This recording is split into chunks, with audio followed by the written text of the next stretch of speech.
जय श्री महाकाल। भूत प्रेत और तांत्रिक बाधा किसी के ऊपर कर दिया जाए या किसी के द्वारा करवा दिया जाए तो उसके घर में क्या होता है। आज इस विषय में बात करेंगे क्योंकि इसी बारे में पूछा गया है। तो ये मैं आपको बता दूं कि जिस घर में भूत प्रेत कर दिए जाते हैं वहाँ की शांति भंग हो जाती है। वहाँ जो शांति का माहौल बना रहता है वहाँ की शांति बिल्कुल भंग हो जाती है। वहाँ कलह का माहौल हो जाता है और अपने भी पराये हो जाते हैं। जो हमारे सगे संबंधी होते हैं, जो रिश्तेदार होते हैं, जो हमारे चाहने वाले होते हैं, जिससे हम दूर नहीं जाना चाहते हैं, जो हमारे रिश्ते वाले होते हैं, जो सगे भी होते हैं, वो भी हमें छोड़ के चले जाते हैं। क्योंकि ये नेगेटिव एनर्जी जो होती है, जो भूत प्रेत की शक्तियाँ होती हैं, जो किया कराया की शक्तियाँ होती हैं, ये हर समय उल्टे पुल्टे ही काम करती रहती है। आप सोचोगे क्या हो जाएगा, क्या घर में किसी ना किसी व्यक्ति को बराबर समस्या रहनी, या किसी किसी को ऊपरी हवा का शिकार रहना, किसी को हमेशा ये कोई ना कोई बीमारी से वो ग्रसित रहना, और हमेशा जैसे कोई काम आप कर रहे हो या किसी काम के लिए जा रहे हो तो बिगड़ जाना, और शांति तो बिल्कुल चली जाती है। और किसी किसी को तो कसर भी आने लगती है, उसको काफ़ी लोगों को दिखवाने के बाद भी वो काम नहीं बनते हैं। और किसी काम पे हम जाते हैं तो काम बनते बनते बिगड़ जाता है, एन मौके पे बिगड़ जाता है। तो ये भूत प्रेत जब तांत्रिक विद्या या किया कराए हो जाते हैं तो और भी बहुत से कारण होते हैं इनसे, कि जो ये दुष्ट शक्तियाँ करती हैं। और कुछ लोग जब ऐसे करते हैं, इनका भेद छुपाने के लिए वचन होता है कि मैं तुम्हें भेज रहा हूँ।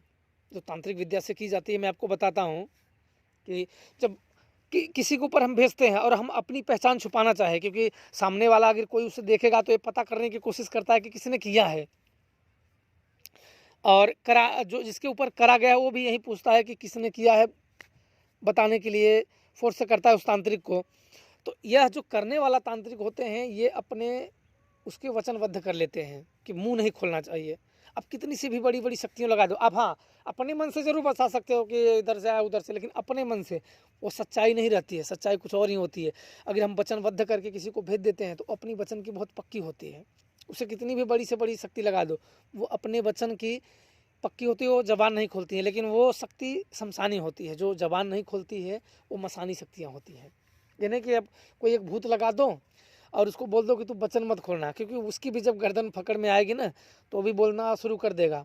क्योंकि भय जब आता है ना तो अच्छे अच्छे भाग खड़े होते हैं। तो इसलिए इस प्रकार से की जाती है। आपने बहुत लोगों ने देखा होगा कि भूत तो खेलता है, किसी के ऊपर भूत प्रेत खेल रहा है, लेकिन वो बोल नहीं रहा है कि कौन सा है या किसने भेजा है, क्यों भेजा है, क्या लेगा, तू जाएगा कि नहीं। वो खेलता रहता है या रोता रहता है उसमें। इस एक बात और बता दूं कि अगर किसी व्यक्ति के, किसी परिवार के सदस्य की अगर मृत्यु हुई है तो वो उस आत्मा के जब कोई ऊपर आएगा तो वो रोता रहेगा, बोलेगा नहीं पर रोता रहेगा। फिर आप अपनी शक्तियों से पूछ सकते हो कि ये कौन है जो रो रहा है। और आप जहाँ तक जो अगर आपकी सही शक्तियाँ हैं तो आप जान सकते हो। अगर सही नहीं है तो आप भाई उसके आगे तो फिर क्या करना, क्योंकि मेन तो शक्तियों का ही खेल है। कुछ आप जानने की इच्छा करोगे तो शक्तियाँ ही उसकी आगे का मार्गदर्शन करती हैं कि क्या करना है, क्या नहीं करना है, कैसे करना है, कैसे नहीं करना है। क्योंकि इसीलिए तो दुनिया दुखी है आज। आधा जैसे कि बहुत बहुत लोग इन भूत प्रेत से दुखी लोग हैं। इतने बाबा होने के बावजूद भी लोग दुखी हैं, क्योंकि जो सच है बहुत बार छुप जाता है। क्योंकि किसी के ऊपर बड़ी शक्तियाँ पकड़ लेती हैं, किसी के ऊपर छोटी शक्तियाँ, बेताल पकड़ लेते हैं, या गोरी की आत्मा पकड़ लेती है, या उस ग्राम देवता पकड़ लेते हैं। बहुत प्रकार की शक्तियाँ पकड़ लेती हैं जो अपना पहचान छुपाती हैं। और या तो उस समय देखने के वक्त एक बड़ा कारण ये होता है कि जब किसी शक्तियों को हम देखने जाते हैं, अगर हम पहले से अपनी पावरफुल शक्तियों को ना लगाए तो वो शक्तियाँ कमज़ोर कमज़ोर को हम पकड़ लेंगे, लेकिन पावरफुल शक्तियाँ भाग जाती हैं। जब शक्तियाँ भाग जाती हैं तो उस समय हमें वो ठीक मिलता है, हम देख देंगे, उसे 2 दिन 4 दिन 6 दिन आराम हो जाएगा। फिर जब हम वहाँ वापस आएंगे तो फिर वो वापस से फिर वो चढ़ाई कर देगा, फिर वही समस्या आ जाएगी। और कुछ शक्तियाँ इतनी पावरफुल होती हैं कि किसी बाबाओं के भी देख में नहीं आती हैं कि उसके पास है भी या नहीं। वो बोल देगा सीधा कि आपके ऊपर ऊपरी हवा या भूत प्रेत नहीं है, क्योंकि वो इतनी शक्ति, उनके पास इतनी शक्ति होती है कि वो आपकी देख विद्या या जो देखने के लिए आप भेजे हो उनसे वो बच सकती हैं। जब उनसे बच सकती हैं, जब उन्हें देख ही नहीं पाओगे तो आप उन्हें ठीक क्या क्या कर पाओगे। इसी वजह से काफ़ी समस्या ज्यों की त्यों पड़ी रहती हैं और कुछ लोग 2 के 4 हो जाते हैं, कुछ लोग उसे ठीक कर पाते हैं। तो यही समस्या होती है कि जो नहीं उसमें पकड़ पाता है, वो नहीं ठीक कर पाता है, और जो उस जड़ को पकड़ लेता है, जिसके ऊपर महान शक्तियाँ हैं या बड़ी शक्तियाँ हैं या बड़ी शक्तियों का समर्थन है, कृपा है, तो वो बड़ी शक्तियाँ उसे देख लेती हैं। तो उसी हिसाब से उस शक्तियों को कैद कर लिया जाता है ताकि वह व्यक्ति ठीक हो। कैद करना होता है। अगर आप उसे हवन इत्यादि से करोगे तो ये होता क्या है, जब हम कहीं हवन कर देते हैं तो एक ऊर्जा का, सात्विक ऊर्जा का निर्माण होता है, तो वो शक्तियाँ साइड हो जाती हैं, थोड़ा दूर हो जाती हैं।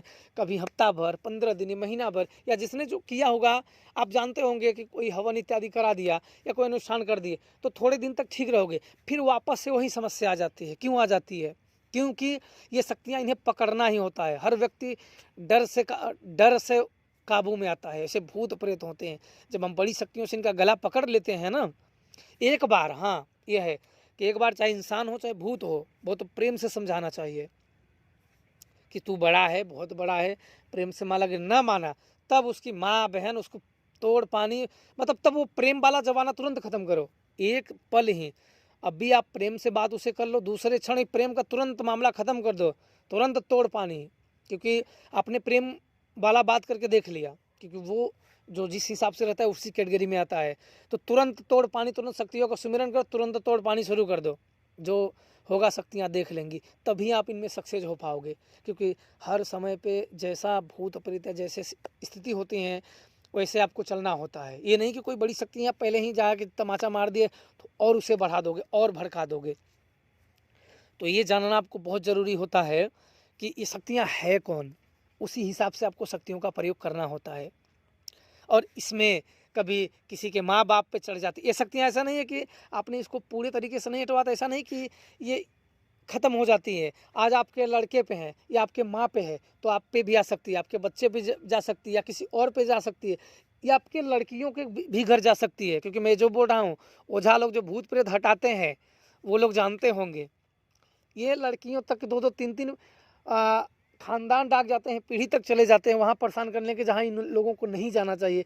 कितने लोगों का तो भूत प्रेत से सगाई रिश्ते टूट जाते हैं कि अगर चलो किसी ने अपनी लड़की की शादी कर लिया, वहाँ जाके भूत उसके ऊपर खेलने लगा, तो क्या बोलते हैं कि मैंने लड़की से शादी की है, भूतों से थोड़ी किया है, मैं खुद करता हूँ। तो ऐसे हम लोग सब काम छोड़ के करते हैं कि किसी लड़की का जीवन बर्बाद ना हो। हम लोग सब काम छोड़ के उसे ठीक करते हैं कि चलो मेरे अगर करने से उस लड़की का जीवन बच जा रहा है, घर बच जा रहा है, तो बहुत अच्छी चीज़ है। हम लोग अपना काम छोड़ के दौड़ के जाते हैं, उसे ठीक करते हैं कि ये काम करना बहुत ज़रूरी है। क्योंकि अगर ये जितनी फैलती रहेगी, और हम लोग भूत को चाहे तो खिला सकते हैं, चाहे तो बुला सकते हैं, तुरंत पूछो तुरंत बता सकते हैं, लेकिन कुछ सिचुएशन में हम लोग वहाँ नहीं खिलाते हैं। क्योंकि चलो किसी की लड़की ठीक करने के लिए गए और हम लोग अपने नाम के लिए, प्रोपेगेंडा के लिए कि मैं बहुत बड़ा बाबा हूँ, मैं खिला दिया, तो क्या होगा कि मैं तो खिला दिया, लेकिन उसके जो 4 लोग देखने वाले हैं, घर वाले, बोले तो इसके भूत है, प्रेत है, बड़ी ओछी नज़र से देखते हैं। तो हम लोग भी जब जाते हैं, जैसा सिचुएशन होता है वैसा नहीं, उसको चुप ही तुरंत शक्तियों से मरते हैं, लात मार के तुरंत कैद कर देते हैं कि भोसड़ी के जाएगा कहाँ। लात मार के तुरंत बड़ी शक्तियों से पकड़ के तुरंत दबा के दे देते हैं और लेके चली जाती है। फिर मांगना होता है, या भूत प्रेत बोलते हैं कि नहीं इस शक्ति को तुलाओ, फिर वापस उतारते हैं कि लो ये तुम्हारा भूत रहा, ऐसे ऐसे है, फिर उसको रास्ता पैदा करके उससे फिर हटा दिया जाता है। तो इनमें बहुत भेद होते हैं। आज के लिए बस इतना ही, फिर इसके विषय में फिर कभी चर्चा करेंगे। जय श्री महाकाल।